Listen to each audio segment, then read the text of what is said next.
Good morning. My name's Andrew. I'm head of HR and employment law at THSP. We provide HR solutions to businesses all over the country and in many, many different sectors. The topic of today's Toolbox Talk is to centre around flexible working requests. The last few years, we've seen a real change in recruitment and retention strategies. And one of the most relevant and prevalent things that are coming about are from people coming into industry, thinking about their careers or returning to work, are flexible working arrangements. The law and the government around this has seen this social shift for some time now and has made a lot of changes to legislation, one of which, or some of which, we are expecting more protection, more rights to come through the Employment Bill 2024 later in 2026. So more to come on that. But here is the main considerations for handling flexible working requests. The objective is to ensure that employees and managers understand the rights to request flexible working, the legal framework around that, and how to handle requests fairly and effectively. Flexible working refers to any change in working hours, pattern, or location that helps employees balance their work and personal life. This can include part-time working, flexi time, i.e. choosing a start and finish time, compressed hours, working full-time hours over fewer days, more hours, longer days, but over fewer days in the week.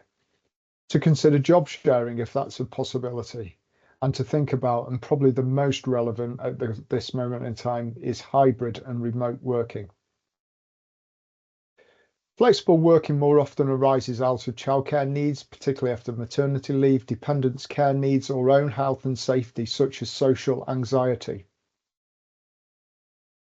It's a statutory right under the Employment Relations Flexible Working Act 2023, and the process is defined in the Employment Rights Act 1996.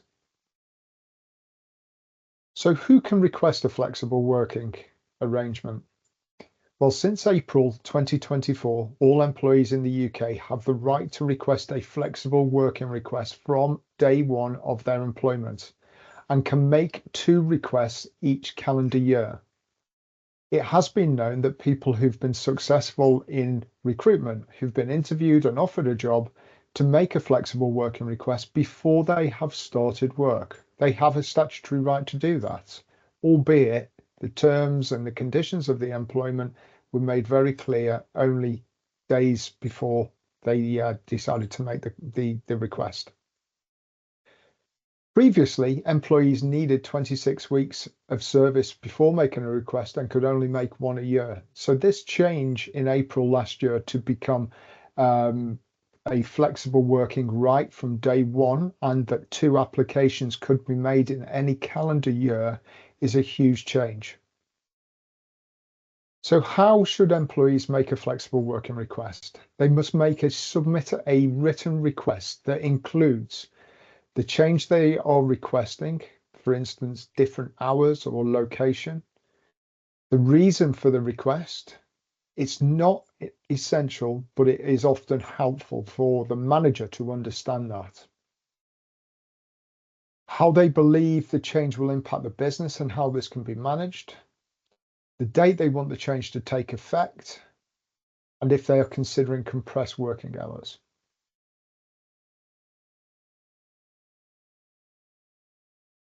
Employers have a legal duty to consider all requests fairly and respond with their answer within 2 months of the receipt of the flexible working request.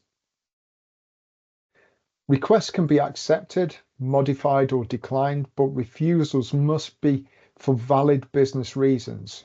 And the common reasons are cost implications, impact on customer service or productivity, lack of work availability at the requested time, or inability to reorganize work effectively amongst other staff. These reasons are all set out in the Employment Rights Act 1996, Section 80G. Part of the process is to meet with the employee to understand their application and discuss how it might affect the business, how it could be considered and maybe accommodated. And at that meeting, the employee has the right to be accompanied to the meeting with a trade union representative or a work colleague should they choose. A real move and what is expected out of the Employment Bill 2024 to be coming into law later in 2026 is the move of the burden of who has to prove that the flexible working request can work or that it can't work. And the burden of proof for rejecting a flexible working request now is entirely upon the employer. The evidence and the rationale that the employee puts forward for their flexible working request is by and large irrelevant because the burden is upon the employer to prove fully how it cannot accommodate that flexible working request. The employer must be transparent, objective, fair, and consistent with its decision making. The expectation is to consult with other people that it might affect rather than making a decision upon themselves. Ask others how it might be accommodated and the reasoning why it can't be accommodated. Show this to the employee in the decision making. Failure to follow these expectations could open a claim for unfair treatment, or if the employee feels it's untenable to carry on working because their flexible working request has been rejected, could lead to constructive dismissal. If the employee feels they cannot continue to work without the proposed changes to that working environment. Also consider many women returning from maternity leave may wish to return to work, but childcare constraints make it very difficult to return in the capacity they left. The cost of childcare often being a barrier to returning to work. Consider the value, skills, and experience that is lost if flexibility is not assessed thoroughly. Further, a failure to give due consideration and consult through the statutory right to request flexible working could lead to an act of discrimination in cases where persons are returning back from maternity leave. There is a period of time that maternity rights and protection continue at and after the return from maternity leave, and that must be taken into consideration. As flexible working requests are statutory rights, then a recognised process, including the right to appeal, must be allowed. Having a flexible working policy in your staff handbook is highly recommended for clarity and consistency.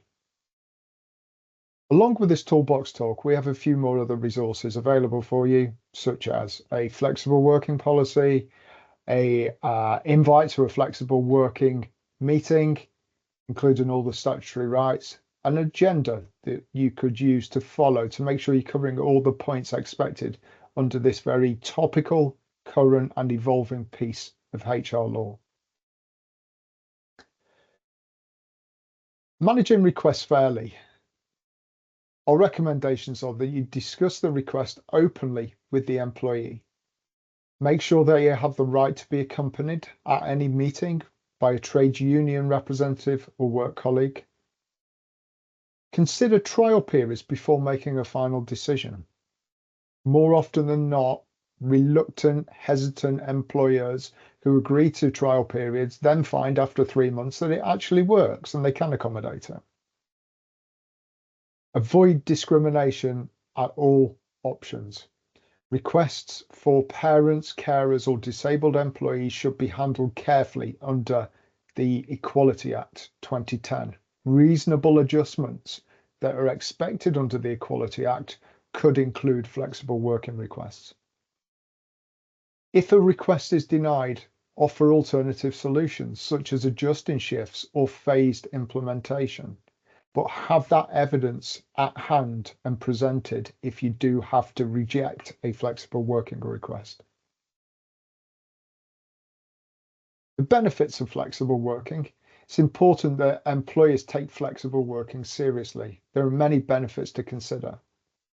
increased productivity and job satisfaction, improved employee retention, better work-life balance for employees, reduced absenteeism, enhanced company reputation as a flexible employer, and operational efficiencies such as savings on pay, energy, waste, time.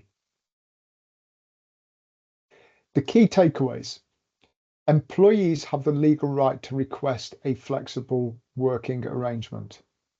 They can do that from day one and have the right to make 2 requests within a calendar year. Employers must handle requests fairly and respond fully within 2 months. Open discussions, trial periods, and alternative solutions can help both business and employee needs. Flexible working benefits everyone. It increases productivity, engagement, and retention. So for confirmation, have you ever managed a flexible working request? How did you handle it? Why must flexible working requests be taken seriously? There is law that enables and affords this to employees, and failure to do that could lead to unfair dismissal, a disgruntled employee, or even an act of discrimination. How can we ensure fair and consistent handling of requests? Have a policy. Follow the policy diligently. Keep your records. Apply the same principles for everybody. Be transparent. And then consider what type of flexible working arrangements may suit your workplace.